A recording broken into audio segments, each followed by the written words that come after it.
recognized symbol of excellence in sports entertainment. Welcome, everybody. It is another action-packed episode of AWIPOD World Wide. I was hoping you guys would pick up. I was laying down. The mayor got it. Worldwide. Thank you. There we go. I didn't prep anybody for that, so I guess that's my fault. I was like, wait, what's he doing? Oh, that's the cue. That's the cue. Yeah. We didn't get the run sheet, man. We're supposed to get the run sheet. Even last week. It was 2 weeks ago. So I mean, you're right. You're right. You do these every other week, so it's hard to keep track of what we're looking at. You're right. I'm your host. It's me, Brent Piles, and I've got Mean Mayor Callis with me. Mean Mayor Callis, how you doing sitting in front of the fireplace? You tell the people at home why you're sitting in front of your fireplace. I don't know. For some reason, my heat is not blowing out hot air, so I am sitting in front of my fireplace to stay warm right now because in Ohio it is snowing at about 22 degrees. And I've just been practicing the heart punch all day like a Mean Mayor Callis would do. And other than that, I'm doing pretty great, man. How about you guys? And also, we, of course, if the mayor is here and I'm here, we've got our pal from across the pond, Glenn Abbott. Glenn, how you doing? I'm good. It's 22 degrees and snowing here too in Ipswich. Well, who would have thunk it that it would be the same degrees in fucking Canton, Ohio that it is in Ipswich? So who would have thunk amazing. Right. Hold on, let me check my temperature here real quick. Okay, so it's 32 here, so it's a little bit different. We brought a special guest with us today. He is a member of the Sports Wire Radio family of the Sit Down Marks podcast. It's DB. It's dirty. I'm the Sit Down Marks. I already said that, but I said it twice. Pal, how you doing? What's up, fellas? Thanks for having me. I guess since we're talking about temps, it's 34 and cloudy here in Central Illinois. So no snow, no rain. My heat is working. So I think I'm good to go. But thanks for having me, man. It's always glad to brush up with some Sports Wire Radio family here, and I'm excited for this, man. Thanks for having me. I got your two co-hosts booked for an appearance coming up later this month on the Manic Match to WrestleMania as well. So I'll get AJ Bruno on here. So that'll be a good time. So usually before we watch whatever we're gonna watch, we usually talk about a little weekly wrestling. I want to ask our guest here first. How did you like the ending to Monday Night Raw this week? I was okay with it.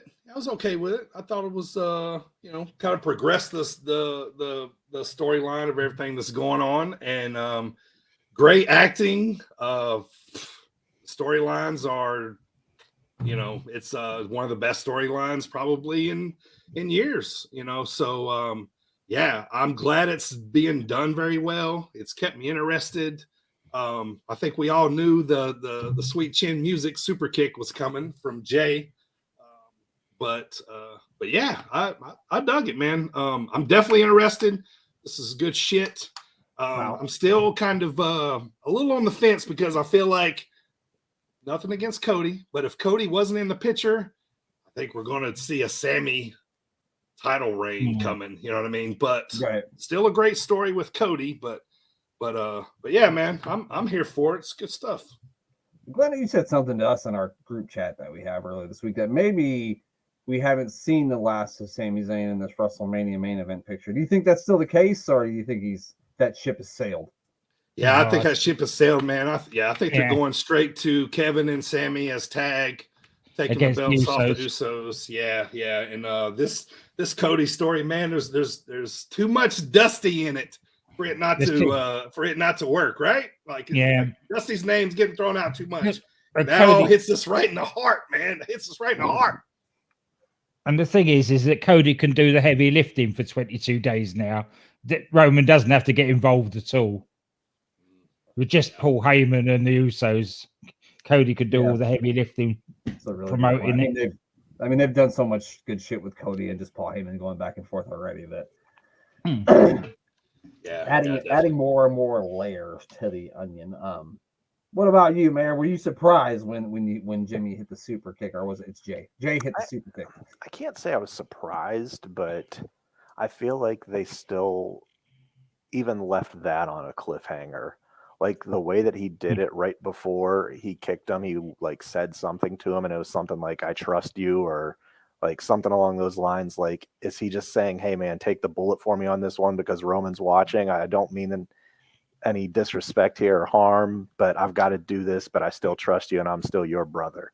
Like, what was that? There was still something there that could leave that choose your own adventure story where it's like turn to page 72 and now Sami Zayn and like there's still those alternate endings that are out there. And I think they're doing a really good job to not be predictable and still be predictable at the same time. Like it's right there in front of you all the time, but they still give you like little turns and that they could possibly go. I was wondering if anybody's going to bring that up because you could tell, like he's like hugging him at first, and you can see he kind of says something in Sami's ear, and you can see the expression on Sami's face change. It goes from from a different look, from one look to a different look quickly, and so it makes you think that he did say something to him. And then he threw him in the ring, and Jimmy starts beating him up, but Jay gets in there and immediately pushes Jimmy off so that he can get him, and maybe he's taking it easy on him. I don't know. I think it just gives you. Like you said, like DB said, one of the best storylines that's been done in a very long time because it just keeps getting you sucked more and more. And even though you see the shit coming, it doesn't take anything away from it. I was literally chanting in my living room when he looked like he was going to join Sami. Super kick him, super kick him, super kick him, super kick him. Right. And they've still managed to keep Owens away from the action for the most part. So like that, I think that's another like positive that they're still allowing like that build up, like the cauldron's bubbling, and there's going to be something that brings Owens into the mix, and when it does, it's going to be special. Yeah, and they're still showing the animosity with Kevin and Sami, like as a side story, kind of a backstory, which. When they do finally come together, we're all going to rejoice. We're going to be like, oh, this is awesome. The two best friends are back together. And they've just done a great job of telling, kind of that side story. And I like how they haven't done it yet. You know what I mean? Like they haven't, we're roughly 3 weeks till Mania, so, something like that. So we're looking at 22 3 days. Raws. Yeah. So like 3 Raws, 3 SmackDowns. So we still got plenty of time. We don't have to. I love the slow play. Like I'm digging it. 22 days? Fuck, man. That can't possibly be, right? It's January, Right. I thought. Right. It still feels like it. You need to tell me my wife's birthday is in 10 days. Well, fuck. Well, I guess indirectly we did. I'm glad somebody did. Right. Well, I got you this nice earthquake figure. I hope this is just what you wanted. Yeah. Which one I hope that Rick Rude action figure comes in with the special robe for her birthday. You know what I mean? Like we could only fucking hope. The one opens up and it's got a picture of your wife's picture like on his pants, like in the old days. That one that you had to custom order. That one. Yeah, I'm sure that wouldn't get me stabbed. No, you get you over with the boys though, for sure. Yeah, fuck it, worth it. It's worth a hospital visit. Fuck it. I've had stitches before, no big deal. Yeah. We'll recover. I know Glenn and the mayor were digging this show too, and I enjoyed this a lot. I don't know if did you watch NXT this week, DB? Roblox. Yes. Yes, sir. Absolutely. I'm gonna let Glenn talk about this show. For Glenn, I feel like this was one of the best NXT episodes I've seen since it got switched over to NXT 2.0 and then came back. Did you agree with me on that, or you disagree, Glenn? I agree with you. There was only a couple of eye-rolling moments involving this sort of love triangle, quadruple, what's it thingy with Briggs and Jensen and that crowd. I don't know why they're bothering with that, but there you go. Does it raise your hand if you remember that Kiana James and Fallon Henley were the women's tag team champions? Raise your hand if you remembered that. Glynn's the only one because I didn't know. I saw the belt hanging up behind Fallon Henley. I said, "What's that doing there?" And then it hit me. I said, "Oh fuck, they're tag team champions, aren't they?" Oh, I forgot they do have women's tag belts in NXT. Yeah. There's 2 teams, but right. Yeah. The second nicest guy in prison. Yeah. Well, if you remember them winning there. that, yes. If you remember them winning that was brought about the most brutal one tag partner turning on another's since Marty Jannetty went through the barbershop window. Oh yeah. That was another match we saw this Tuesday night. Mayor, were you mad that JC Jane lost? How mad were you on a scale of 1 to 10? I wasn't happy at all. I was not happy, but I was happy with the overall performance of the show. I really enjoyed it. I dig pretty much the entire show, other than Booker T going, "Oh God," or whatever, a lot, screaming unnecessarily. Yeah. I outside of Booker T's commentary and the random Brooks and now if Brooks and Jensen or Briggs and Jensen? Briggs and Jensen. Josh Briggs. Yeah, Josh Briggs. That's it. Now, if Briggs ends up being the one that she's cheating on him with, then maybe sign me up for that. Right? Yeah. Because I think that might be entertaining. But other than that, no, just get rid of this storyline and let those two big Hoss boys have some tag matches, because they're pretty solid hands in the ring. They do some good work in there. They do. But, They've actually got a really good, solid tag division in NXT at the moment. Yeah, my favorite tag team right now is on NXT. I love Pretty Deadly. Yes, boy. They are okay. Look, now I'm from the old days, where like the Mulkey Brothers, the Rock and Roll Express, these guys they have matching. They look like they could be twins. Like, you give me a tag team who looks like they're real brothers in real life. They're great. They got awesome catchphrases. I love the chicken shit heel stuff that they do. Mm-hmm. They're fucking fabulous, man. I can't wait to You're see them on the main roster. Yeah, you are saying the choir. Glenn and I have been pushing the praises of Pretty Deadly since 2020, probably. We've side plate check. Jeremy and I were pushing them before you even started watching NXT. Yeah, man. That's true. It's great. They're great. They were on NXT UK quite a bit there. Yeah, and we when we started doing the piece of business, my ex-partner, we started reviewing NXT UK. Jeremy, he basically said they are the best tag team in the world at the moment, not called FTR. And that was right at the beginning when he first saw them. Has he not been wrong, really? I mean, I agree with that. If I'm ranking my tag teams, FTR is number 1 and Pretty Deadly is number 2. So I wouldn't argue that at all. I wouldn't. I want to say something about Josh Briggs too. He was on the indie scene here in Illinois for quite a while before he got signed on, and had a hell of a run around here. He also was, I think he was the last Evolve champion, maybe. I believe that's correct. Yeah. Before they kind of folded up, and they were kind of a feeder system for WWE. So I'm loving seeing him on TV, man. Dude's got potential, and he's just a solid worker, man, like you guys said. But they were one of my favorite tag teams to watch on the show, but they've just put them in such this silly bullshit that it's just eye rolling now. And it's okay, it was cool at first, like the first week or two, but we're dragging into like the 6th, 7th week of this thing. Just like it's over with. Stop it. And I don't think they actually do that bad of a job acting either. No, they don't. It's not horrendous. It's just like, this doesn't really need to be on a wrestling show for 8 weeks straight. Right. This is the one bit of teenage soap opera that they've clung on to after they dropped the 2.0 thing. Gives me Indy Hartwell, Duke Hudson, Persia Parada. Who was the other guy? I don't even remember anymore, but there was some sort of love triangle going on with those 4 too when they first started NXT 2.0. And it's just like, God damn it. Yeah. I'm a big Grayson Waller guy too, man. Yes. It was next to Loomis. It was next to Loomis. Yeah, that's what there you go. Yeah. Again, I've been a fan of old Grayson Waller since he first came out. I'm like, man, this guy is the future right here. Yeah. He's got it, man. He's got it all, really. You know what I mean? And he's got an awesome finisher, an original kind of finisher. You know what I mean? So yeah, he's good stuff, man. Sean obviously thinks so as well, putting him over the way he does. Yeah. Definitely now we're going to see him versus Johnny Gargano, which should be a great match. I think that makes perfect sense the way they set it up. Somebody who loves NXT more than me.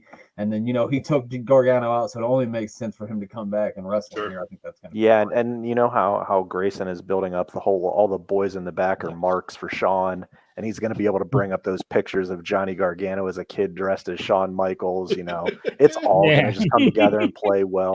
Like Shawn really is doing such a good job at creating the little things. I know they're kind of stealing his old stories from the past, but they're still working. Yeah. And a lot of people watching wrestling don't even know those stories. We do, you know what I mean? But, you know what I mean? But yeah, I mean, Hunter and Shawn, like, fucking DX is killing it right now, man. And honestly, there's nothing in wrestling that you're going to see most of the time that hasn't already been done. Just go back into the annals of time. It's already been done, just in sort of a different way. And that's just the way wrestling goes. It ebbs and flows like that.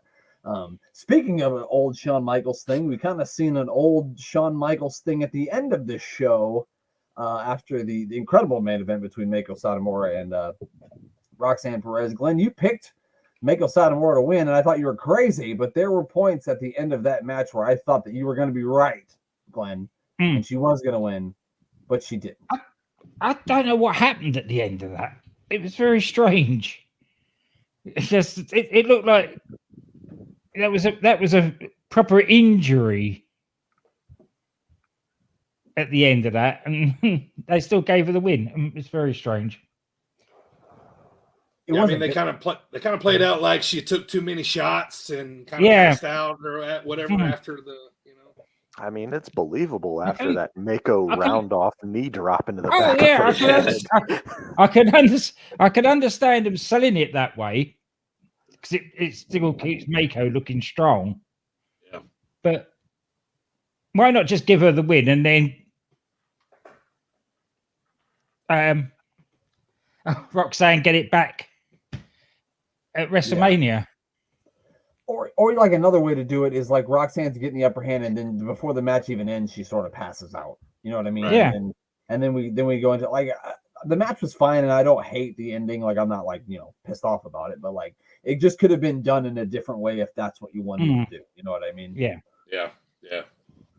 Because the match was great, and I mean, I just watching Meiko Satomura kick someone on TV almost makes me pass out. So I get how someone can pass out from being kicked from her, because just me watching it, I could, pass out. So. For sure, stiff. Yeah, stiff ain't the word for it. Like the thing is, if she ever does leave WWE now, Roxanne Perez has definitely got a future in Japan. Right. She can stay in that sort of match.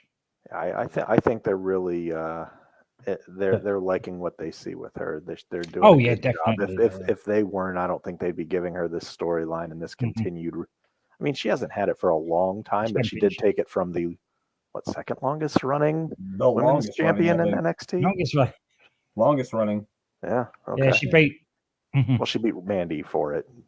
Yeah, but we're saying I think Mandy beat Asuka's record. Yeah, I'll say Asuka probably right up there. Yeah. They definitely want to put some stock in her for sure. I mean, she's big baby face. They're calling her the prodigy. She's got it on her tights, so it's like she's kind of the now and the future. Yeah, basically updated Bailey when she was there. Yeah, and they're running the storyline of. Booker trained her. She's from Texas, and Booker's, talking basically like, she's my, like number one student without saying it, and and he's putting a lot of stock in her. Like Booker T to shut up most of the time. Right. He should win worst commentator of the year, and I say this all the time. And like, no disrespect to Booker T, I love Booker T. Harlem Heat's like my favorite tag team ever. But he's just not a good commentator. He's fine on the pre-shows for premium live events, but he's not a good commentator. Yeah, that's what I was never saying. That I actually enjoy him when he was doing that sit-down interview and he wasn't acting over the top and just being himself. Like, I really enjoyed that. I thought he did a great job with it. I thought he does a good job on the panels, but to do an entire show of color commentary, I just don't think is his thing. Right. Yeah. No, I totally agree with that. And another thing too is, has anybody looked any older in a Royal Rumble surprise coming into the Rumble than Booker did? I mean, that dude looked like a straight up 2x4 in the ring, standing there, and he was fragile. He looked fragile and stiff, and no wonder he come out of that. When he was in the Royal Rumble, you know what I mean? Drew Carey looked better. Right, yeah. He did look a bit like a stranded turtle when he did the spinneroonie. Oh yeah. Yeah. I was getting hype in my living room for that, and then everybody just looked at me like, "For real? That's what you were excited about?" Well, that was about the only surprise we got at the Rumble was Booker. I mean, the rest of it was mainly the roster. So Yeah, I have a huge problem with that, but that's another story for another day. We got to start watching Worldwide because it's like 4 a.m. where Glenn's at, and he's gonna fall asleep soon. So, all right. I'll let